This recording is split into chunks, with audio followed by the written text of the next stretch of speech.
Hello everyone, welcome back to another video of Analytica. Sorry for being late. Today we will be discussing question number 11th of 2018 paper, and this is the second last question which is left. With this we are left with one more question, then 2018 is also over. So with that we would have covered 2020, 2019 and 2018 case studies, so approx 6 to 7 every year. So I think you are following that, and I hope that it is helping in your improvement. So your feedbacks do tell that you are improving. Okay, fine. Let's start with the case study today.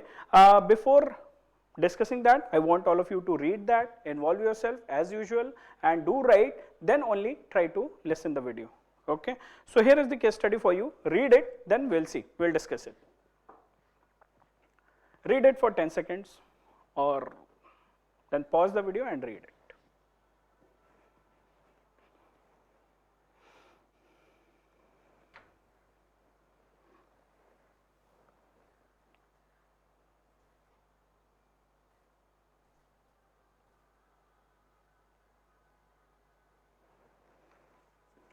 Okay, so I hope that if you have read the case study, and with this we will start the discussion. So the case study is presenting a scenario where you have to play a role of tax administrator, and in front of you the certain scenario has been given. Now you are in flux, you are in a fix, sorry, that what to do, what not to do, what to follow. Shall I focus only on my duty and my responsibilities, or shall I follow whatever has been given in the scenario? Shall I be holistic in dealing all the problems? Shall I act like a Singham and get everything resolved, or shall I focus only on my job of following or getting tax or generating revenue for the government? Okay, so this case study is presenting how to start for this case study. Even though this case study is not asking for dilemmas, you have to write dilemmas. So as the part of introduction, you should mention dilemmas. So this case study is presenting four to 5 dilemmas according to me. So what dilemmas are there? First dilemma is there, okay, shall I, tax evasion is there. On the one hand, we have tax evasion and versus charity. This is one issue. Charity versus tax evasion is happening in this issue. So what should be done? Should we promote charity or should we check tax evasion? Second dilemma is, due to this tax evasion there is loss to the government. Okay, so loss to the government should be taken care or let it happen, or shall we focus on regional development, because hospital will come up there, doctors will be there. It will not only lead to the development of hospital and it will take care of health facilities. There will be allied industries, ancillary industries or shops will come up which will help in overall economy of that area. Remember, okay? So this is one thing. Regional development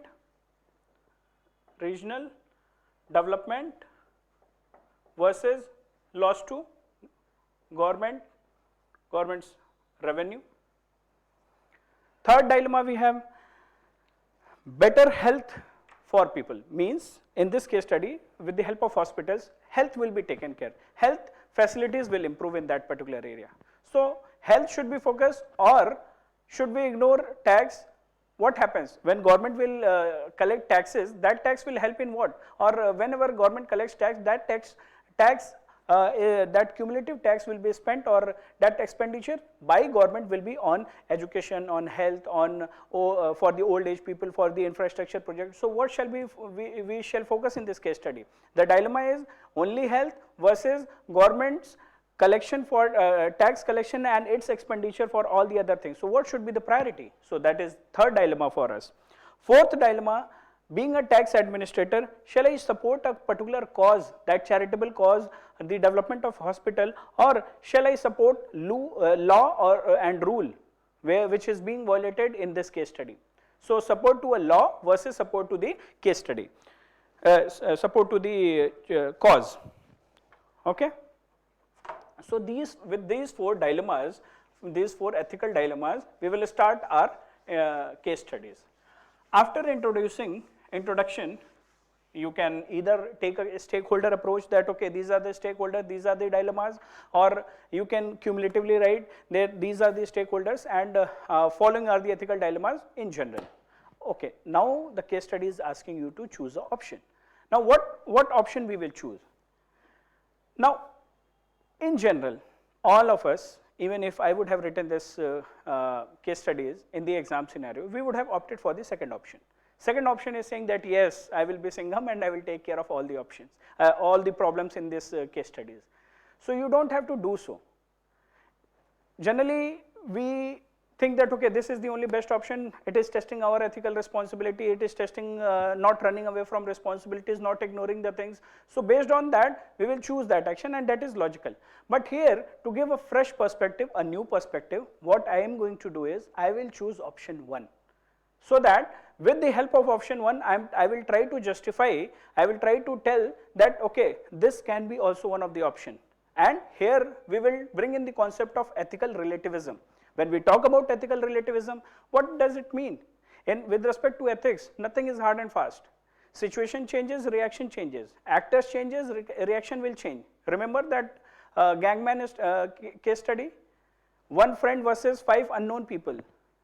In a hospital, MLA versus your father is there is one hospital where your father is admitted and your the MP and MLA of that area is admitted. Whom will you choose? Whom will you give the treatment? MP versus tribal people or common people. Whom will you choose? So like that, situation changes, reaction will change.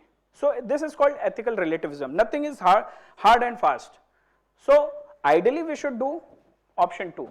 But idealism is okay. We have to investigate. That is also fine, but let's choose option 1 and see what will happen. So not option 2. So still that approach will be right. So what I will do, being a tax administrator, I am moving with option 1.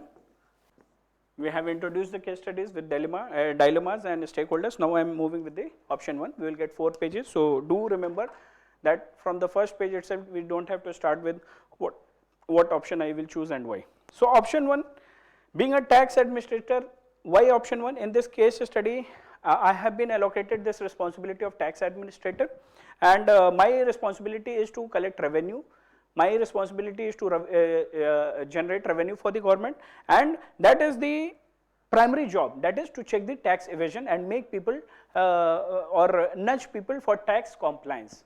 We have to bring in that behavioral changes in people, either through rule, through persuasion, or whatever. So that is my job, being a tax administrator. In this case study, the case study is saying that there is a charity work going on, means charitable trust will be involved, some trust will be involved, or some charity work is going on. So when such charity work is generally such charity work, as a tax administrator, we see these charitable trusts, lot of black money will be infused in through them. They become one of the source for money laundering, or one of the process for money laundering. So black money is channelized through these trusts, okay, and ultimately I have to ensure that no such charitable work or charitable trust should get involved in laundering of black money, or neither in money laundering, nor it should indulge in evasion of taxes. I have to make sure that they should follow all the taxes. They should be compliant. They should comply the tax policies, tax rules. Okay. Second thing, when I am doing this investigation, SSC in the case study, the SSC is coming and telling that, okay, I am ready to pay the tax. Now what was the job, what was the purpose? That, okay, they should have paid the taxes, the SSC has to pay the tax.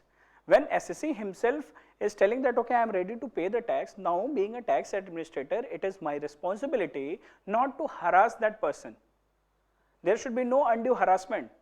I have to get the tax, I am getting, the person is voluntarily complying that, and he is ready to pay the tax. So second, as a tax administrator, I have to make sure that no harassment, either by me or by my team. Third point, being an administrator, it is not the only case I have, right? Why I will follow this option? So I am arguing that point. Why I will follow this option? Being a tax administrator, now you must have seen so many IRS offices, how overloaded they are with the cases.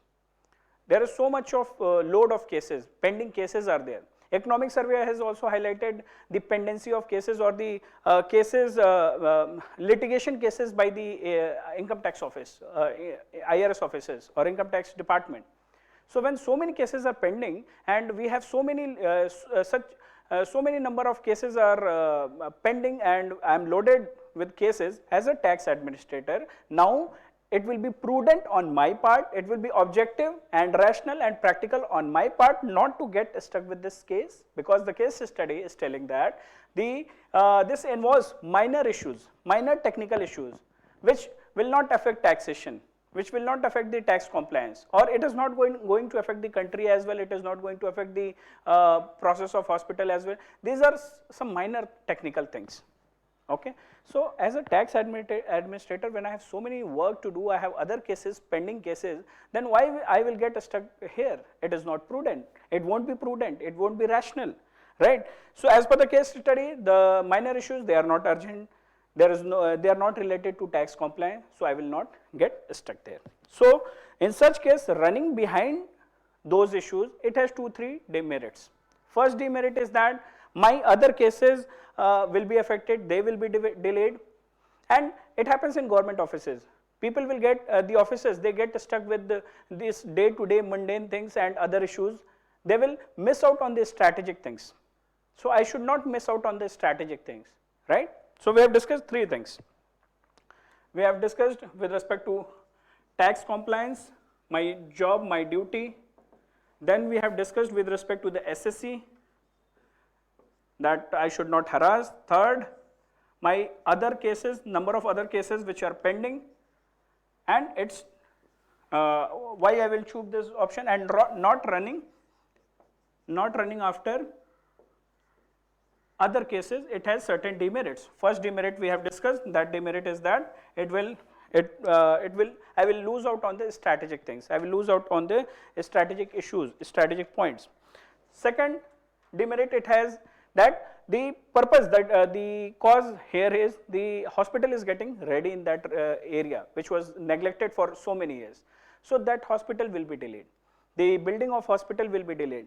The health facilities will be delayed for the people. So it is not justice. Even our constitution, the preamble talks about all kind of justice, political, social, economic justice. So being a law abiding citizen, or for that matter, I am officer, I am executive, so I have to uphold constitution as well, right? So I have to do justice with people. The constitutional values I should follow. So it will go against that as well. The hospital benefits will be delayed to the people. Based on these issues, these steps which I have to take under the option 1, what I will go for? I will go for a modified version of option 1. The steps which I will choose is modified. Other than this, I will go for modified version of option 1. So what is modified version of option 1? And that is taking care of tax compliance and ignoring other things. Definitely I am not ignoring the things. Here the case study is telling that things are not urgent, they can wait, and your job is to take care of tax. So what I will do, I will work on parallelly, I will work on my cases. Let the hospital work get over. I will focus on my strategic issues, more number of cases, other cases I will solve. I will through other cases I will generate more revenue for the government. In the meantime, hospital has also is complete, people are getting the benefit. When I am free and when the hospital work is done, in the meantime I have utilized my time on other cases, then I can pursue the other technical issues. I can pursue and visit that hospital, I can talk to the doctor whether that other technical issues has been resolved or not, whether he has taken care of other technical minor issues or not. Who knows that he would have taken care of that. Then my job is done. That person, it's no more required that I should harass that person that why you have not done that, get it corrected. Okay. So if that has been done, then fine. Otherwise, one visit of mine will also keep him on toes, the administration of the hospital administration on toes, that okay, that they might get penalized. So this modified version will be helpful, and it has merits, as I discussed, 3 merits are there, that I am focusing on more number of cases, other cases, strategic cases, more revenue generation for the government, right? Hospital also will come up. So health, development, economic benefits, the health benefits will be taken care, and ultimately I have balanced my work, that is tax generation, revenue generation, and not ignoring the things, right? So this is the, with respect to the case study, what I will do, what should be the structure, and why I will do. Okay. Now with respect to why aspect, we will conclude taking the why aspect, and we will write that ultimately the civil servants, and in this case study, being a tax administrator, it's my responsibility to be objective. I have to be dedicated towards my duty, first primarily for my duty, that is getting the more revenue and tax for the government. So it's objective on my part to follow a balanced approach. I have to be rational, I have to be practical, right? You only take example from your life. We civil servant aspirants, when we appear for CSAT exam, we get stuck with one problem, but something inside we think that okay, no, jab tak ye solve nahi ho jayega tab tak hum aage nahi badhenge. So that when we get stuck with one problem and we don't move ahead, what we do, what it leads to, we lose out on CSAT, we miss out on clearing CSAT. We get stuck with one question, we miss out the easy options, easy questions. So don't do that. Follow CSAT sincerely, right? So same way you have to follow, same approach you have to keep in your life as well. That don't get stuck with one particular thing or one particular cause, right? First do your job, finish it, then take care of other mundane things or not urgent things according to the case study. So that's it with respect to the case study, and I think I have discussed. So this was the fresh perspective, new perspective I wanted to give you with respect to ethical relativism. Now comes the most other interesting part, not most. So other interesting part of the discussion is that homework. So today the homework is related to ethics only. The question here for all of you is that what are the most important quality which you think is required for a civil servant, and why? Okay, why? What kind of qualities a civil servant should possess, and why it is required, why they should possess. Okay, so I will wait for your reply. I will wait for the answers in the comment section. Till then, take care. Bye bye. Enjoy. Thank you.